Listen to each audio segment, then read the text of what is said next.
రామనామమే ప్రాణమని గత 30 ఏండ్ల నుండి సిద్దిపేట జిల్లా గజ్వేల్ పట్టణానికి చెందిన శ్రీరామకోటి భక్త సమాజం సంస్థవారు భద్రాచల సీతారాముల కళ్యాణానికి ప్రతి సంవత్సరం గోటి తలంబ్రాలు అందిస్తుంటారు. ఈసారి 300 కిలోలు అందించారు.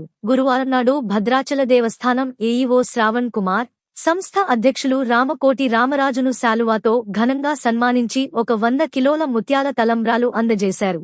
ఈ సందర్భంగా ఏఈఓ శ్రావణ్ కుమార్ మాట్లాడుతూ రామకోటి రామరాజు నిస్వార్థ రామసేవ అమోఘం అన్నారు.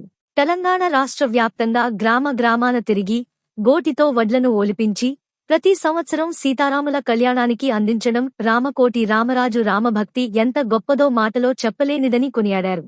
గత 30 ఏండ్ల నుండి ప్రతి భక్తునిచే రామకోటి రామనామాన్ని వ్రాయించడం జీవితాన్నే రామునికి అంకితం చేసి అపరరామదాసుగా చరిత్రలో నిలిచిపోయాడన్నారు. మరో భక్త రామదాసుగా గతంలోనే కీర్తించామని తెలిపారు. 20 కిలోలు ఒకసారి, 50 కిలోలు రెండోసారి, 50 కిలోలు మూడోసారి, నాలుగోసారి 300 కిలోలు ఇవ్వడం కృషి పట్టుదలున్న రామకోటి రామరాజుకే సాధ్యం అన్నారు. రామకోటి రామరాజు మాట్లాడుతూ త్వరలో భక్తులందరికీ తలంబ్రాలు ఉచితంగా పంపిణీ చేస్తానన్నారు. ఈ కార్యక్రమంలో ఆలయ ప్రతినిధులు పాల్గొన్నారు.